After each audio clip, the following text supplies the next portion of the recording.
Bonjour à tous, dans cette deuxième partie sur l'étude du diviseur de tension, donc nous allons étudier un montage avec un potentiomètre P, d'accord, dont la valeur est donnée ici, donc 8000 ohms, et donc le facteur du potentiomètre est de 0,9.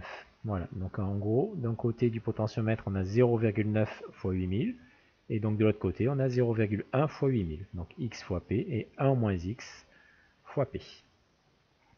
Voilà, donc pour pouvoir, donc là ce qu'on vous demande c'est de déterminer la tension UCM. Donc pour pouvoir calculer cette tension UCM, donc je vais représenter, donc pour que ce soit clair pour tout le monde. Donc ce qu'on cherche à calculer, c'est cette valeur ici UCM.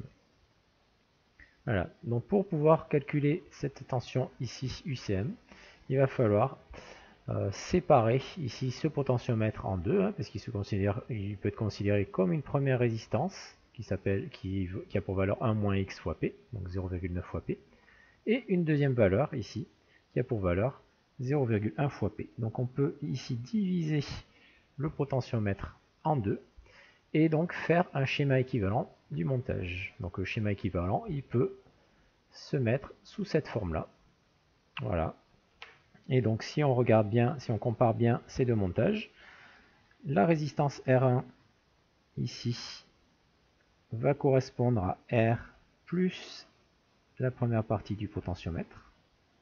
Donc ici on va avoir R plus donc 1 moins x fois P, sachant que ici x vaut 0,9, donc ça fait 0,1 fois P. Et donc on peut aussi faire apparaître une seconde résistance, donc ici R2, qui va correspondre au complément. D'accord, donc le complément ici, on va avoir x fois P plus R.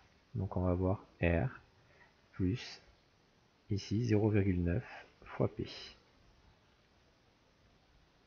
Voilà, donc on va essayer d'écrire ceci. Donc si on essaie de faire le montage équivalent, donc on va faire une résistance équivalente, donc R1 qui va être égal à R donc plus donc x fois 1 moins x fois P. D'accord, donc ici R vaut 630 ohms, X vaut 0,9.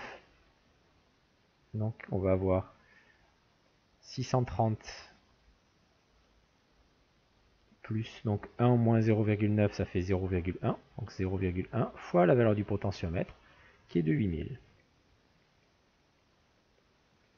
Voilà, donc R1, si on fait l'application numérique, nous allons trouver R1 qui sera égal à 1430 ohms.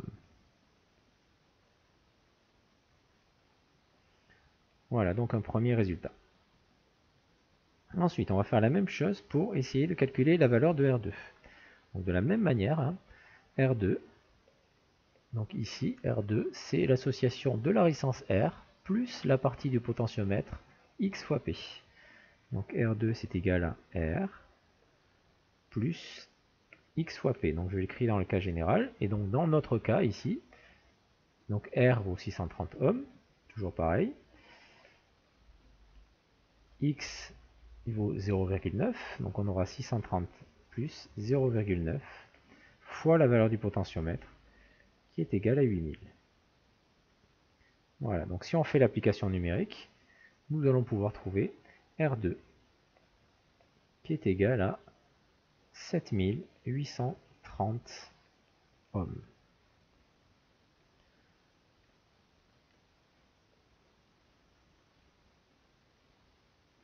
Voilà.